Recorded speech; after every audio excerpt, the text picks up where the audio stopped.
కామారెడ్డి జిల్లాలో విద్యుత్ షార్ట్ సర్క్యూట్తో మూడిళ్లు దగ్ధమయ్యాయి.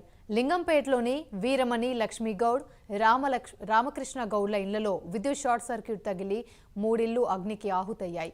ఫైర్ ఇంజన్ సహాయంతో మంటలను ఆర్పివేశారు అగ్నిమాపక శాఖ అధికారులు.